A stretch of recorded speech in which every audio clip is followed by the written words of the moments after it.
ibu-ibu, saudara-saudara kaum muslimin rahimakumullah. Kapan kiamat itu akan datang? Ini rahasia Allah. Jangankan kita yang orang awam, baginda Nabi sendiri tidak diberitahu oleh Allah kapan kiamat itu akan terjadi. Tetapi sungguh pun demikian, banyak hadis-hadis yang menjelaskan ciri atau tanda-tanda datangnya kiamat. Nah, kalau sudah bicara soal tanda kiamat itu ada dua. Pertama yang disebut alamatus sughra, tanda-tanda kecil. Ini waktunya masih ada tenggang. Ada yang dinamakan alamatul kubra, tanda-tanda besar, artinya kiamat sudah diambang pintu. Apa tanda-tanda kecil dari datangnya hari kiamat itu? Misalnya kata Nabi, apabila ilmu sudah diangkat oleh Allah. Artinya apabila ulama sudah banyak wafat, minat orang belajar agama berkurang, lalu kebodohan nampak merajalela di mana-mana, zina dikerjakan secara terbuka, minuman-minuman keras jadi kebanggaan, itu termasuk di antara tanda-tanda kecil terjadinya hari kiamat. Apalagi misalnya iza waladatil ammatu rabbataha, apabila budak sudah melahirkan tuan. Apa maksudnya? Ada yang mentafsirkan apabila anak sudah bisa membudaki orang tuanya. Orang tua yang melahirkan dia, yang membesarkan dia, demi setelah si anak besar jadi orang berpangkat, bertitel, berharta, berkedudukan, jadilah orang tua itu budaknya. Sehingga sering dibilang kalau orang tua kaya, anak jadi raja. Tapi kalau anak yang kaya, orang tua sering jadi budak. Apalagi munculnya fitnah yang bergelombang, timbul perang antara dua bangsa yang besar, waktu berjalan terasa sangat pendek sekali. Itu merupakan tanda di antara tanda-tanda kiamat. Termasuk di dalamnya sulit membedakan mana laki, mana perempuan. Kan kalau tanda-tanda kayak begini sekarang sudah banyak kita lihat kan. Ulama banyak wafat, penggantinya sulit.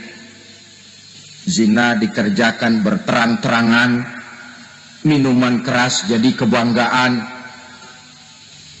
Banyak anak membudaki orang tuanya, sulit membedakan mana laki, mana perempuan. Kadang-kadang dari belakang kita lihat perempuan benar, begitu kita colek nengok jenggotan.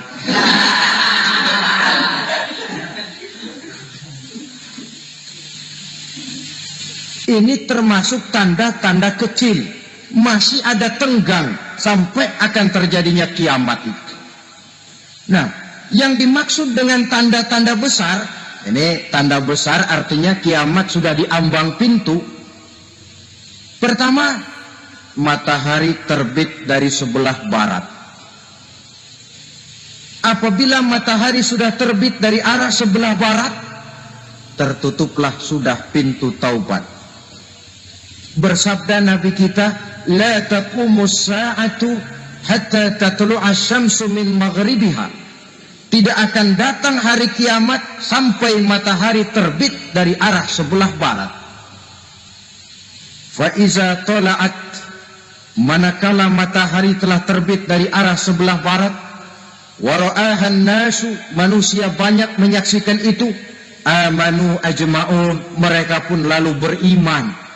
Yang tadinya kafir, yang tadinya ingkar, yang tadinya membangkang, setelah melihat matahari terbit dari sebelah barat, buru-buru beriman, berlomba-lomba mengucap dua kalimat syahadat.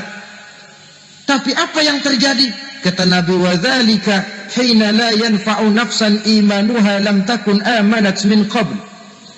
Hari itu adalah hari yang iman sudah tidak berguna lagi bagi seseorang apabila sebelumnya memang dia tidak pernah beriman. au kasabat fi imaniha khaira, atau beriman tetapi tidak pernah melakukan kebajikan di dalam keimanannya itu. Hari yang sudah kasib, hari yang sudah terlambat, beriman tidak akan ada gunanya lagi. Ini pelajaran buat kita. Sebelum sang surya terbit dari sebelah barat, sebelum nafas sampai di tenggorokan, artinya pintu taubat masih terbuka. Kalau dua hal itu sudah terwujud, nafas sudah sampai di kerongkongan, atau matahari sudah terbit dari arah sebelah barat, tertutuplah sudah pintu taubat. Tak ada lagi gunanya pangkat, jabatan, harta, bahkan beriman pun dalam suasana macam itu. Too late, kata orang Kulon. Sudah terlambat. Matahari terbit dari arah sebelah barat. Itu tanda besar, artinya kiamat sudah di ambang pintu. Lalu apalagi tanda besar? Munculnya Dajjal. Dajjal artinya pendusta-pendusta yang menyesatkan manusia. Ada dua macam Dajjal, saudara. Ada Dajjal kecil. Ini Dajjal kelas teri. Kalau ini sejak zaman Rasulullah sudah ada itu. Tiap zaman ada. Di zaman Rasulullah misalnya ada yang bernama Aswad al-Unsi dari Yaman. Ada yang namanya Musailamah al-Kazzab dari Yamamah. Ada yang namanya Ibnu Sayyad dari Madinah. Ini Dajjal di zaman Rasul. Musailamatul Kazzab memproklamirkan diri jadi nabi dia. Di zaman Rasul masih hidup. Ini Dajjal zaman Nabi. Di zaman sahabat muncul Dajjal. Di zaman kita sekarang ini Dajjal pun gentayangan. Dajjal kelas teri. Kerjanya mendustakan manusia, menyesatkan manusia, memalingkan manusia dari jalan yang benar dan diridhoi oleh Allah Subhanahu wa taala. Adapun yang merupakan tanda besar dari datangnya kiamat, Dajjal kelas kakap. Pembohong-pembohong besar yang menyesatkan masyarakat manusia berpaling dari jalan Allah mengikuti jalan mereka. Apa sih ciri Dajjal itu? Kata Nabi dalam hadis Bukhari Muslim, Inna Dajjala, sesungguhnya yang namanya Dajjal itu yakhruju, satu saat akan muncul mendekati hari kiamat. Wa inna ma'ahu ma'an, si Dajjal ini membawa air. Wa naran, dan juga membawa api. Dua simbol. Di tangan yang satu dia bawa air, di tangan yang satu dia bawa api. Wa ammal ladzi yarahu an-nasu ma'an fanarun, adapun yang orang banyak lihat air, hakikatnya adalah api. Yang dilihat api, hakikatnya adalah air. Oleh sebab itu, kalau api yang ditawarkan, ambillah air. Kalau air yang ditawarkan, pilihlah api. Maksudnya apa ini? Ini bahasa simbol, saudara-saudara. Dajjal bicaranya seolah-olah untuk kepentingan manusia. Menawarkan surga. Surga yang dia tawarkan hakikatnya neraka. Hai manusia, kalau kau mau bahagia, jangan dekat-dekat dengan agama. Sholat itu tidak efektif dan efisien, tidak produktif dari segi ekonomi itu. Menghadiri majelis taklim cuma buang-buang waktu. Tahajud, tasbih, tahlil, baca Quran, apa itu? Pekerjaan mubazir saja. Hidup ini cuma sekali, masa yang cuma sekali, manfaatkan dengan sebaik-baiknya. Mumpung, dibawanya sifat mumpung tetapi dalam pengertian yang sangat negatif. Bicaranya seolah-olah untuk kepentingan manusia, tetapi sebenarnya menjerumuskan manusia. Menawarkan air, tapi sebenarnya api. Menawarkan api, tapi hakikatnya air. Buat apa kamu sholat? Buat apa kamu bayar zakat? Buat apa kamu puasa? Surga yang dicanangkan Dajjal hakikatnya neraka. Neraka yang digambarkan Dajjal pada dasarnya adalah surga. Jadi memutarbalikkan fakta itu kerjaan Dajjal. Yang hak jadi batil, yang batil dibilang hak, yang benar jadi salah, yang salah malah jadi benar. Tuntunan disuruh jadi tontonan, tontonan malah menjadi tuntunan. Itu pekerjaan Dajjal profesinya. Zamannya Nabi Adam, Dajjalnya kan iblis. Betul? Betul. Apa sih dan kerayuan iblis itu? Allah setelah menciptakan Nabi Adam kan bilang, Adam, kau dan istrimu Hawa tinggal di surga ini. Seluruh fasilitas yang ada di surga persilahkan kau nikmati. Satu yang tidak boleh, jangan coba-coba dekati pohon khuldi. Dekat saja jangan, apalagi sampai memetiknya. Datang Dajjal yang namanya iblis ini. Adam, kamu tahu nggak kenapa tidak boleh makan buah khuldi? Ya nggak tahu, pokoknya saya dilarang. Bodoh kamu, Dam. Khuldun artinya kekal. Kalau kamu makan itu buah, kau akan kekal di surga buat selamanya. Allah tidak kepengen, maka dilarang kamu makan buah khuldi. Kalau kau ingin kekal di surga, Adam, makan saja. Saya bicara begini ini untuk kepentingan kamu, Adam. Ini kan ciri-ciri Dajjal.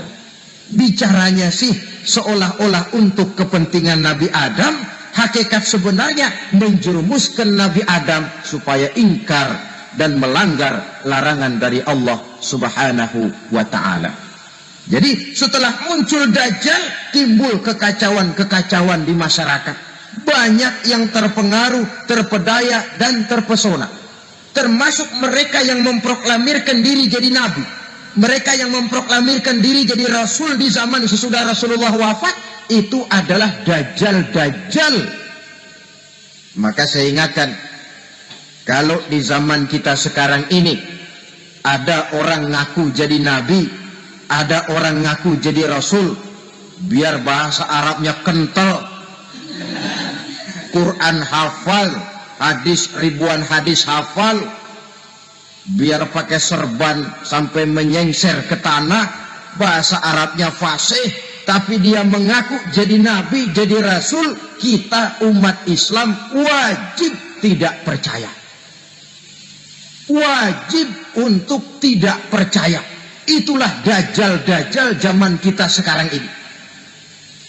Tidak mustahil mereka datang mempengaruhi orang-orang awam supaya berpaling dari Rasulullah, mengikuti mereka. Nah, di akhir zaman nanti, mendekati hari kiamat, Dajjal ini muncul. Dajjal kelas kakap, menyesatkan masyarakat manusia untuk berpaling dari Islam, mengikuti seruan mereka. Apalagi di antara datangnya kiamat itu, tanda yang besar itu, turunnya Nabiullah Isa Al-Masih, putra Maryam. Menurut berbagai hadis yang sahih, Nabi Isa Al-Masih nanti akan turun lagi. Tidak membawa risalah yang baru, tapi meluruskan risalah Islam ini yang telah banyak ditinggalkan oleh masyarakat.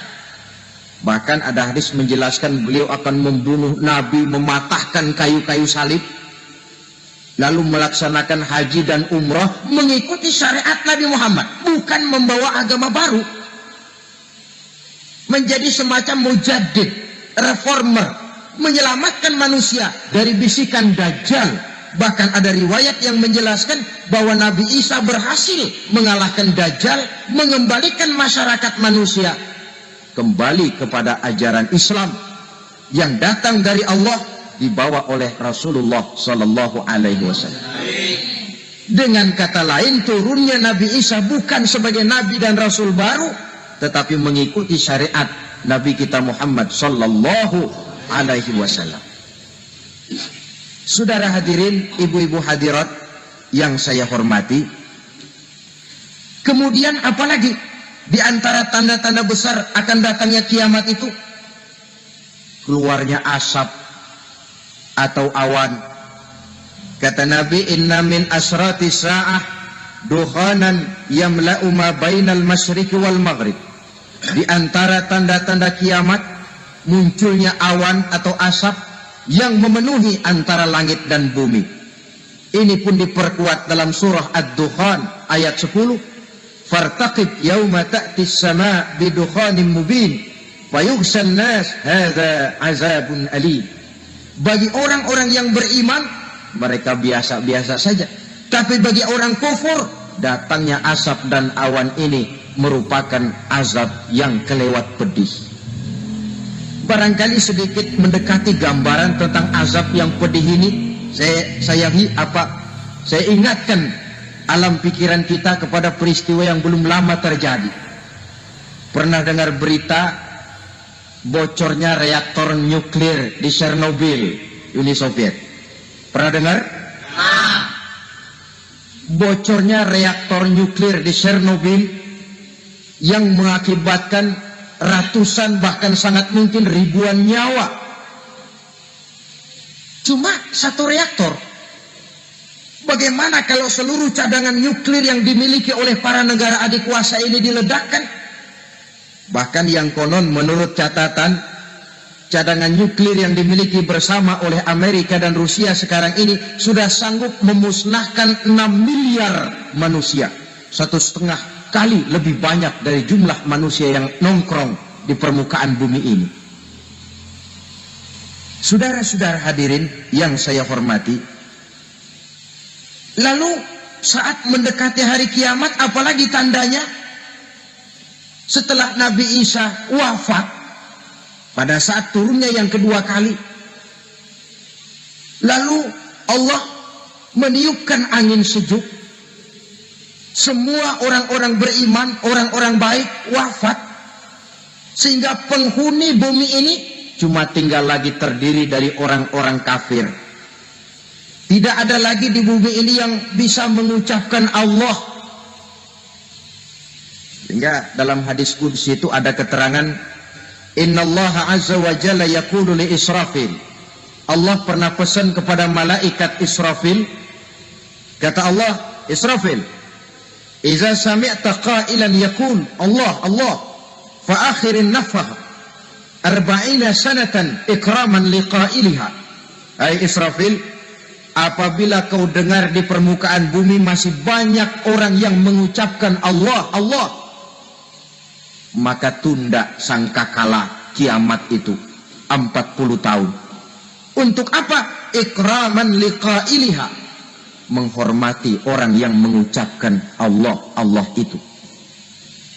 Wah, jadi karena sekarang masih banyak yang mengucapkan Allah, besar hatilah kita, masih jauh kiamat itu. Tapi jangan lupa, kiamat pribadi, kiamat kecil itu yang gak kita sangka-sangka. Ajal datang mencabut nyawa, itu kiamat pribadi, dan itu yang pasti kita hadapi, dan itu yang membuat kita tidak boleh bersikap main-main di dalam kehidupan sekarang ini. Saudara hadirin yang saya hormati, tidak ada lagi orang-orang muslim. Seluruh penduduk dunia ini kafir. Lalu terciptalah struktur sosial yang berlandaskan prinsip hidup semau gue. Bakal terjadilah prinsip di mana yang kaya menyantap yang miskin, yang kuat menindas yang lemah. Hidup sudah bagaikan di rimba belantara. Berlaku hukum rimba, siapa yang kuat dia yang menang, siapa yang lemah menjadi mangsa. Timbul kekacauan, maksiat merajalela, munkarat menjadi-jadi, sehingga isi bumi ini penuh dengan segala macam perbuatan dosa. Tidak ada perlunya lagi alam diperpanjang temponya. Datang saat yang sudah dijanjikan oleh Allah Azza wa Jalla, maka terjadilah yang disebut kiamat kubra, kiamat besar, kiamat ancur-ancuran. Bagaimana kejadian ini dimulai? Dalam surah Az-Zumar ayat 68, Allah Subhanahu wa taala berfirman, "Wa nufikha fis-suri fasa'iqa man fis samawati wa man fil ardi illa man syaa Allah." Maka manakala ditiuplah sangkakala, terkejutlah seluruh yang ada di langit dan seluruh yang ada di bumi. Bila saat kiamat datang, Allah perintah malaikat Israfil, tiup sangkakalamu. Ditiuplah sangkakala oleh malaikat Israfil. Yang akibat daripada tiupan itu, seluruh yang ada di langit, seluruh yang ada di permukaan bumi terkejut. Yang ada di langit siapa? Malaikat kan. Bayangin aja kalau malaikat kaget, apalagi kita. Terkejut seluruh makhluk yang ada di bumi, yang ada di langit mendengar suara sangkakala itu. Bunyinya tidak sanggup kita bayangkan dahsyatnya. Ledakan nuklir, ledakan neutron, belum apa-apa ketimbang bunyi sangkakala malaikat Israfil ini. Nah, lalu mendengar bunyi sangkakala ini, gemparlah makhluk, kacaulah alam. Bumi gempa, planet-planet bertabrakan, gunung meletus, air laut tumpah ke darat, angin topan bertiup, halilintar menyambar. Lalu semua yang bernama hidup mati total. Mati bareng tanpa persiapan. La haula wala quwata illa billah. Saya kadang-kadang dalam tafakur bermohon, ya Allah, mudah-mudahan saya nggak nemuin kiamat beneran. Ngeri, nggak bisa kita bayangkan macam apa suasana seperti itu. Allah saja banyak memberikan gambaran, misalnya Al-Qari'ah, wa mal Qari'ah, wa ma adraka mal Qari'ah. Kejadian yang menggemparkan. Tahukah kamu apa kejadian yang menggemparkan itu? Yauma yakunun nasu kal farasil mabsus wa takunul jibalu kal ihnil manfus. Pada saat itu manusia berterbangan bagai kupu-kupu. Gunung berterbangan seperti kapas ditiup angin. Gunung saja macam kapas, konon lagi manusia. Kematian total, mulai semut sampai gajah mati. Jin mati, iblis mati, malaikat mati. Malaikat saja mati. Saudara hadirin yang saya hormati, kematian total yang tanpa persiapan. Orang bilang, Pak, kalau mati bareng begitu yang repot malaikat maut dong ya. Cabut sana, cabut sini. Itu kalau menurut logika kita. Mestinya begitu menurut logika. Tapi logika juga yang bilang nggak perlu serepot itu. Sebab untuk mematikan listrik di wilayah DKI, di wilayah Jakarta, nggak perlu tiap rumah didatengin matiin ya lama. Cukup dari kantor pusatnya saja PLN tekan satu tombol, gelaplah seluruh Jakarta. Saudara hadirin yang saya hormati, kematian total. Lalu setelah kematian total, planet-planet juga mati, dalam arti tidak bergerak dan beredar. Angin mati, dalam arti tidak bertiup. Air mati, dalam arti tidak ada riak gelombang. Pokoknya semua mati. Kullu nafsin za'iqatul maut, semua yang bernafas mati. Dalam ayat lain, kullu man 'alaiha fan, semua yang ada di permukaan bumi fana. Yang kekal cuma Allah subhanahu wa ta'ala. Yang paling belakang mati malaikat maut dan malaikat Israfil. Tapi mati juga sesuai dengan janji Allah. Menurut hadis Bukhari Muslim dari Abi Hurairah, masa tenggang waktu antara kematian total pada tiupan sangkakala pertama dengan proses kebangkitan pada tiupan sangkakala kedua 40 lamanya. Tidak dijelaskan oleh Abi Hurairah 40 jam, apa 40 hari, apa 40 tahun. Hadis-hadis cuma menyebutkan 40 saja. Sunyi alam. yang tinggal cuma Allah saja lagi.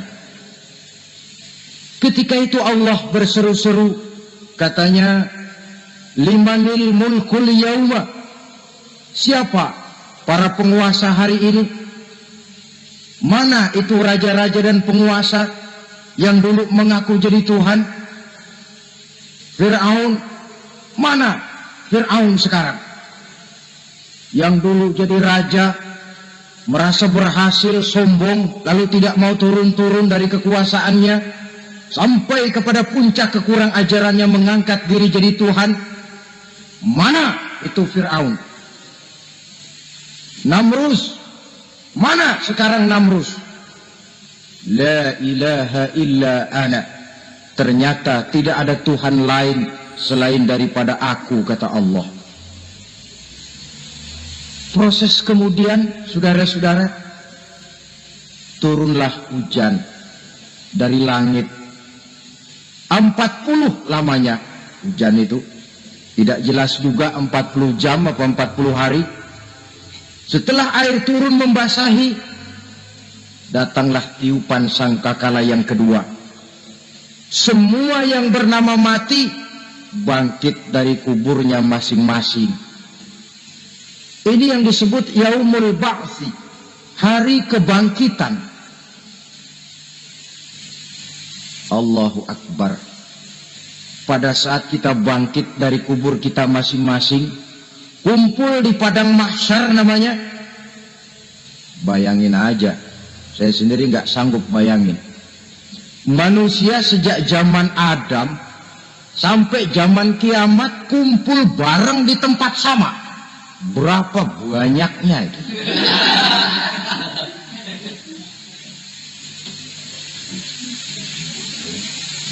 Dan yang luar biasa menurut satu riwayat, pada saat bangkit itu, Masya Allah, roman muka kita berubah, disesuaikan dengan amalan kita waktu di dunia ini. Barang siapa yang waktu di dunia amalannya itu amalan tikus, di akhirat nanti dia bangkit dari kubur, mukanya seperti muka tikus. Gagah betul badannya, tapi mukanya seperti tikus. Kenapa? Amalannya waktu di dunia seperti amalan tikus. Apa amalan tikus itu? Suka ngegeragoti barang yang sudah disimpan rapi-rapi. Orang sudah simpan uang rapi-rapi, simpan perhiasan rapi-rapi, digeragoti oleh tikus.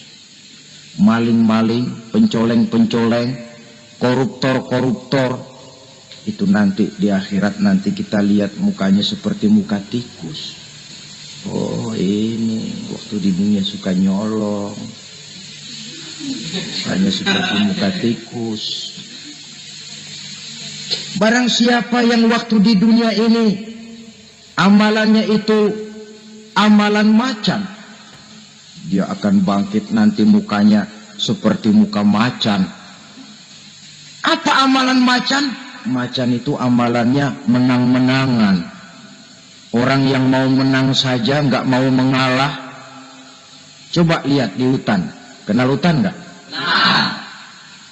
Di hutan, raja hutan di mana-mana pasti macan. Betul kan? Betul. Padahal hutan belum pernah bikin pemilihan umum.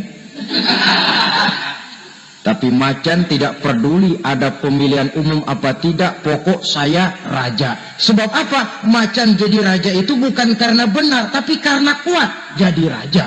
Setelah dia jadi raja, rakyat hutan yang mesti dilindungi malah dimakan oleh raja macan. Kambing rakyat hutan dimakan oleh macan. Ayam rakyat hutan dimakan oleh macan. Itu nanti kita lihat di akhirat itu mukanya seperti muka macan, gagah betul. Lalu barang siapa yang di dunia ini amalannya itu seperti amalan anjing, nanti dia punya muka seperti muka anjing. Apa amalan anjing? Pertama, anjing itu kalau disuruh jaga rumah, dia tidak bisa membedakan mana maling, mana tamu. Biar yang datang maling, kalau bawa tulang, anjing kalem. Yang kedua, anjing itu akan setia kepada siapa saja yang memberinya roti. Siapa yang memberinya roti, itulah majikannya. Apa kata majikannya, pasti dia laksanakan. Soal benar atau salah, dia tidak peduli. Setelah anjing dapat roti, dia tidak punya pilihan lain kecuali bilang, abdi mah kumaha juragan wae ayeuna mah.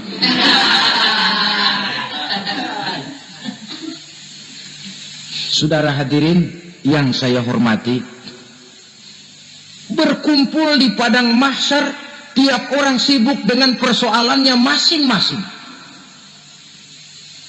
Matahari waktu itu didekatkan oleh Allah. Panas luar biasa. Ada yang saking panasnya itu mencucurkan peluh keringat sampai sebatas mata kakinya. Ada yang keringatnya sampai sedengkulnya. Ada yang keringatnya sampai sepusatnya. Ada yang keringatnya mengalir sampai sebahunya. Ada yang kelelap oleh keringatnya sendiri, sementara orang di sampingnya nggak apa-apa. Bergantung lagi amalan dia waktu di dunia ini.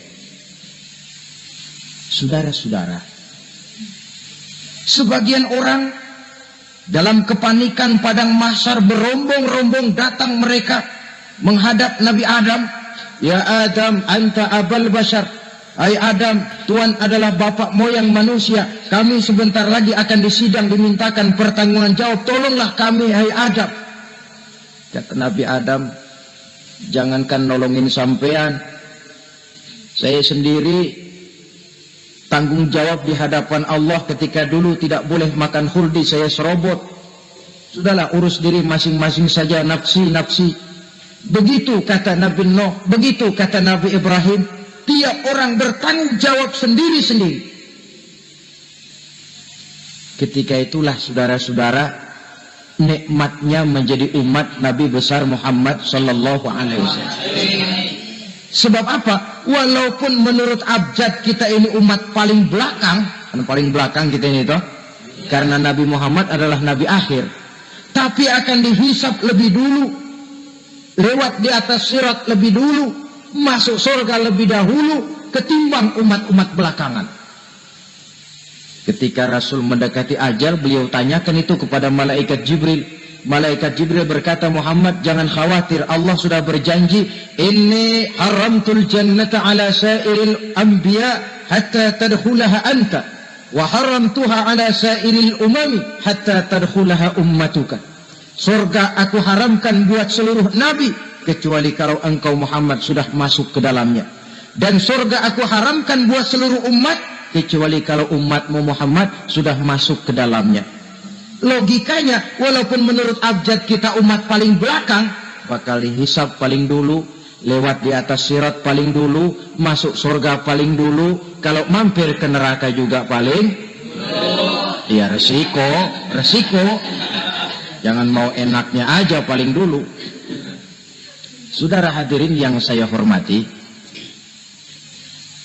setelah masa kebangkitan itu jangan dikira begitu bangkit langsung diperiksa, masih menunggu menanti ribuan tahun perhitungan padang mahsyar untuk sampai kepada proses yang disebut yaumul hisab, hari perhitungan. Seorang demi seorang bakal dipanggil. Bayangkan saja, kita se-RT saja di absen, kadang-kadang perlu waktu lama. Ini manusia sejak zaman Nabi Adam sampai datang hari kiamat, satu demi satu disidang di hadapan Qadhi Rabbul Jalil. Status sosial copot sudah waktu itu. Yang pernah jadi hartawan di situ tidak lagi kelihatan kehartawanannya. Yang pernah jadi jenderal tidak lagi dipanggil jenderalnya, yang ustadz tidak lagi dipanggil al-mukarramnya. Seluruh status sosial selesai. Dipanggillah kita seorang demi seorang menghadap Qadhi Rabbul Jalil. Bagaimana proses penghisaban itu? Pertama, proses tanya jawab. Di antaranya ada hadis menyatakan, lan tazula qadama 'abdin yaumal qiyamah hatta yus'ala an arba'i khisalin. Besok di hari kiamat tidak akan bergeser telapak kaki seorang hamba sampai dia ditanya lebih dulu tentang 4 persoalan. Tentang ilmunya. Kemana ilmu itu diamalkan? Tentang umurnya. Di mana umur itu dihabiskan? Tentang masa mudanya. Kemana masa muda itu dipakai? Tentang hartanya. Dari mana harta itu didapat dan kemana harta itu dibelanjakan. Ini termasuk proses tanya jawab. Jadi kalau istilah pengadilan dunia, nama Fulan bin Fulan. Kamu waktu di dunia diberikan umur panjang untuk apa? Pernah mengalami masa muda, kemana kau habiskan masa remajamu? Kau diamanahkan ilmu, dengan apa ilmumu kau amalkan?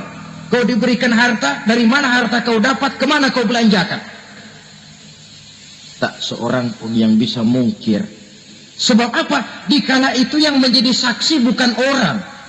Yang menjadi saksi adalah seluruh anggota badan kita. Tangan bicara, kaki jadi saksi terhadap seluruh amalan yang pernah kita kerjakan pada saat kehidupan di alam dunia ini. Selesai proses tanya jawab, lalu diperlihatkan buku catatan kita waktu hidup di dunia ini. Jangan lupa Allah itu menyiapkan 2 superkomputer kepada kita. Sebelah ditempelin sebelah kanan, yang sebelah tempelin di sebelah kiri. Komputer itu namanya Raqib dan Atid. 2 malaikat yang apabila baik kita lakukan, refleks saja akan menulis kebajikan kita. Jahat kita kerjakan akan tertulis. Catatan itu nanti diperlihatkan kepada kita. Waduh, alangkah malunya pada saat diperlihatkan catatan kita, buku rapot kita merah melulu. Barangkali diperiksa sambil diomelin, brengsek lo. Buku merah melulu begini bagaimana waktu hidup di dunia?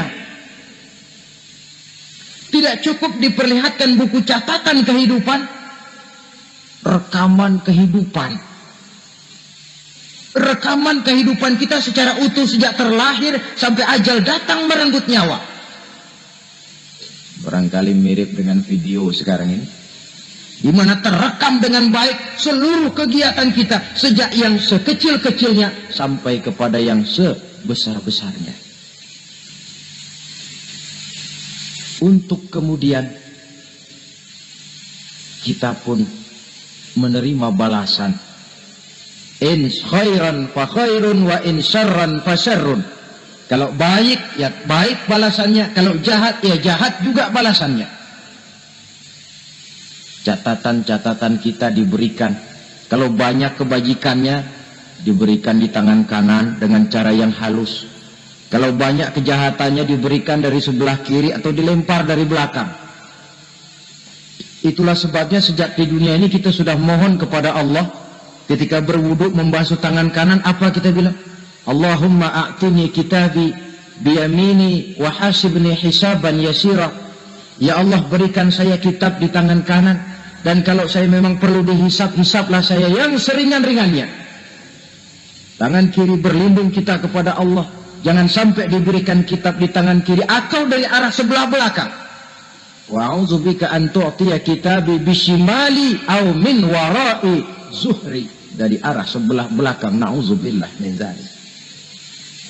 Setelah selesai lewat proses penghisaban, lewat mizan, timbangan, maka yang sudah selesai dihisab itu bergeraklah menuju sirat, jembatan yang terbentang menuju surga melalui neraka. Saudara-saudara, panjangnya perjalanan sirat itu memakan waktu ratusan tahun. Tetapi orang yang lewat di atas sirat pun macam-macam bergantung amalannya ketika di dunia ini. Ada yang lewat di atas sirat itu kalbarkil khatib, seperti kilat yang menyambar, sudah sampai dia di surga. Cepat bukan main. Ada yang lewat di atas sirat itu seperti orang lari-lari. Ada yang lewat di atas sirat itu seperti orang jalan biasa. Ada yang sambil merangkak, ada yang sambil ngesor, ada yang sambil gelayutan.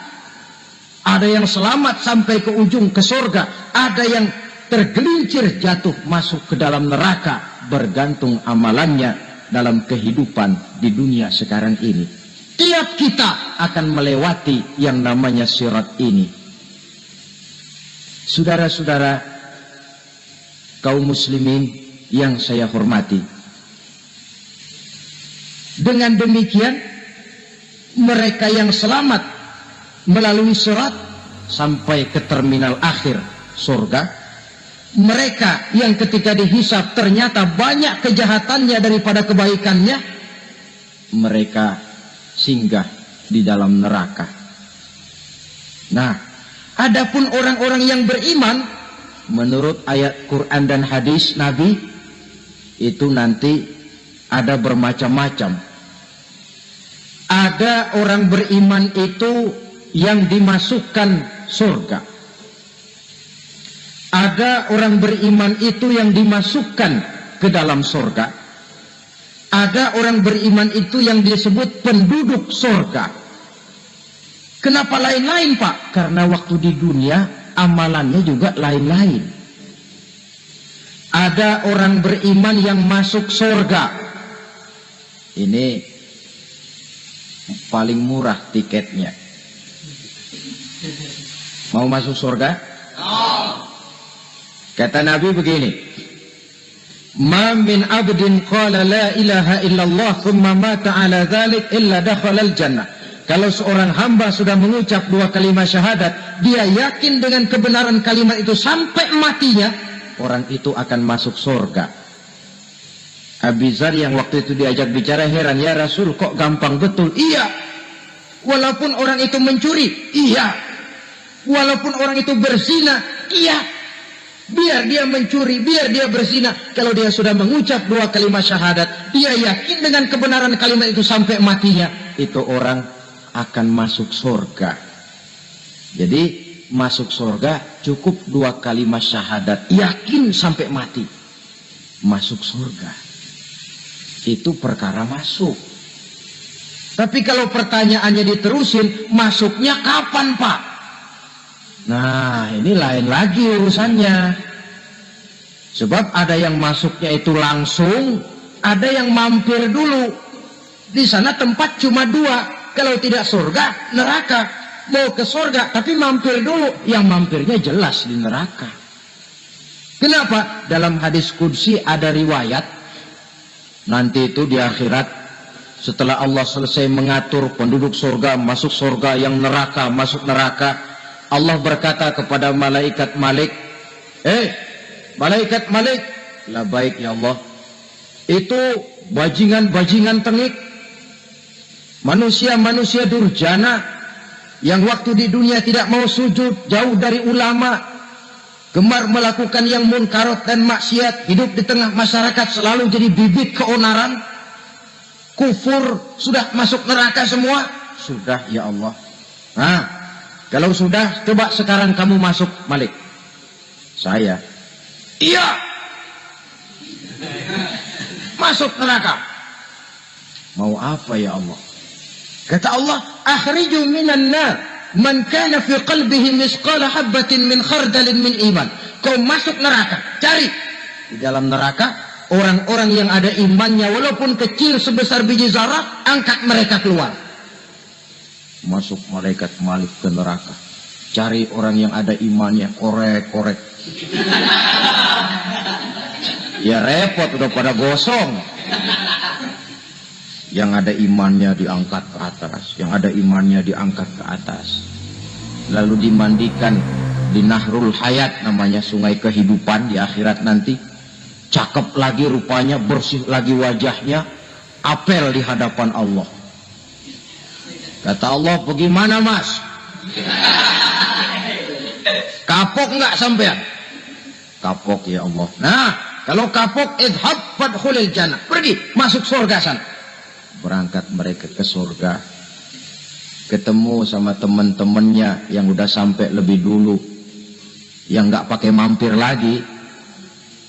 Terjadi dialog. Kata teman-temannya yang udah pada nyampe duluan, Mas, iya. Emang baru sampai? Oh, saya baru sampai. Memang mampir di mana dulu, Mas? Kita sudah lama sampai di surga. Saudara buka surah Al-Muddatsir ayat 34-35. Masalakakum fis saqar? Kenapa kamu mampir di neraka Saqar? Qalu lam nakum minal musallin. Mereka menjawab, kami mampir di neraka Saqar, Mas, gara-gara dulunya kami waktu di dunia tidak pernah sholat. Tidak pernah sholat? Tidak pernah. Karena rumahnya dekat masjid. Cuma dekat doang, Mas. Sholat mah enggak saya. Enggak pernah ngasih makan fakir miskin. Tidak pernah hadir di majelis taklim. Pendeknya tidak pernah melakukan kebajikan. Maka saya pun mampir di neraka Saqar. Untung betul saya punya iman, Mas, sedikit. Waktu hidup di dunia dulu saya pernah mengucap 2 kalimat syahadat. Sekali-kalinya waktu mau kawin. Masya Allah. Untung saja kawin. Kalau nggak kawin, polos.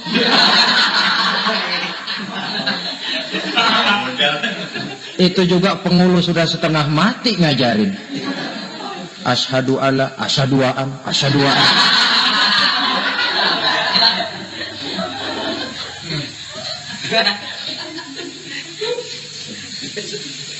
Ini namanya masuk surga. Ada mampir dulu. Ada pula orang mukmin itu yang dimasukkan surga. Yang namanya dimasukkan kan terima beres.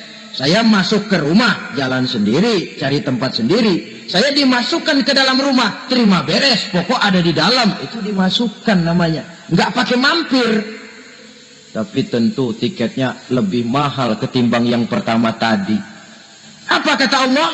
Innal ladzina amanu wa amilus shalihat la ukaffiranna anhum sayyi'atihim wa la udkhilannahum jannah. Sesungguhnya orang-orang yang beriman kemudian beramal soleh, kami hapuskan segala dosa dan kesalahannya, kami masukkan mereka ke dalam surga. Lihat ayatnya. Allah yang memasukkan, kita yang dimasukkan. Tidak pakai transit, tidak usah mampir. Cuma tidak cukup syahadat, tidak cukup amanu, tapi diiringi dengan wa'amilus sholih. Iman, amal. Tidak cukup syahadat, lalu dibuktikan dia sholat, dia zakat, puasa, lalu dia melakukan berbagai macam kebajikan. Ini yang menyebabkan dia tidak pakai mampir di tempat yang bernama Saqar. Lalu ada pula orang mukmin itu yang disebut penduduk surga. Wah, ini sudah VIP ini. Ashabul jannah, penduduk surga. Siapa mereka? Kata Allah, innal ladzina amanu summa istaqamu fala khaufun 'alaihim wa la hum yahzanun ulaika ashabul jannah hum fiha khalidun. Sesungguhnya orang-orang yang beriman lalu istiqamah, tetap dalam melaksanakan perintah Allah, tidak goyah, tidak labil tapi stabil, istiqamah, mereka tidak takut dan tidak bersedih hati. Merekalah penduduk surga. Iman, istiqamah. Tidak punya duit, sembahyang. Banyak duit, sembahyang. Miskin, sembahyang. Kaya, tetap sembahyang. Istiqamah. Kadang orang kalau susah rajin ke masjid, banyak duitnya ngelihat masjid melengos. Itu yang dibilang waktu miskin hamba Allah, setelah kaya jadi hamba harta. Bergeser, tidak ada nilai istiqomahnya. Saudara-saudara, dengan begitu penduduk neraka itu dua. Ada penduduk permanen, ada penduduk yang semi permanen. Yang semi permanen orang-orang beriman yang mempunyai dosa besar. Mereka masuk ke neraka untuk menerima azab sesuai dengan dosanya. Bila selesai masa azab itu, mereka akan diangkat untuk ditempatkan kembali ke dalam surganya Allah Subhanahu wa ta'ala. Nah, dikala itulah saudara-saudara, ada yang disebut syafaat dari Rasulullah Sallallahu Alaihi Wasallam. Tapi tentu jangan lupa, syafaat ini ibarat kain menambal dia. Kita punya kain bolong-bolong sedikit, syafaat yang menambal. Sholat kita ada kurang dikit, sedekah kita ada campur riak dikit, amalan kita ada tidak karena Allah dikit, kita berharap syafaat. Jadi biarlah kain masih bolong-bolong, yang penting punya kain. Tapi kalau kainnya tidak ada, yang ditambal apanya? Sholat tidak, puasa tidak, zakat tidak, berharap syafaat saja, ya, terlalu berlebihan itu. Saudara hadirin yang saya hormati, apabila selesai proses penghisaban, proses penghitungan, maka dikala itulah manusia terbagi dalam dua kelompok besar. Fariqun fil jannah wa fariqun fis sa'ir. Sekelompok orang-orang beruntung yang masuk ke dalam surga, dan sekelompok lagi masuk ke dalam neraka. Akan memakan waktu untuk menceritakan sifat surga dan neraka, tapi insya Allah pada kesempatan pertemuan lain saya sampaikan. Namun sebagai gambaran umum cukuplah saya sampaikan sebuah hadis qudsi. Allah jelaskan, a'dadtu li'ibadiyas salihin ma la aynun ra'at wa la uzunun sami'at wa la khatara fi qalbil bashar. Aku sediakan buat hamba-hambaku yang soleh, yang tidak pernah terlihat oleh mata, tidak pernah terdengar oleh telinga, dan belum pernah terdetik dalam hati manusia. Jadi kenikmatan surga belum pernah dilihat mata, belum pernah didengar telinga, belum pernah terdetik dalam hati. Pedihnya azab neraka belum pernah terlihat mata, belum pernah terdengar telinga, belum pernah terdetik dalam hati. Saudara hadirin yang saya hormati, oleh karena itu sebagai uraian akhir daripada kiamat ini, marilah sama-sama kita memanfaatkan hidup dengan sebaik-baiknya, supaya jangan timbul penyesalan di hari kemudian nanti. Mudah-mudahan kita seluruhnya diselamatkan Allah dari azab neraka dan mendapat surga dan ridhonya. Sekian dan demikianlah pertemuan kita kali ini. Terima kasih banyak atas segala perhatian. Mohon maaf atas segala kekurangan. Usikum wa nafsi bitaqwallah. Wassalamualaikum warahmatullahi wabarakatuh. Waalaikumsalam.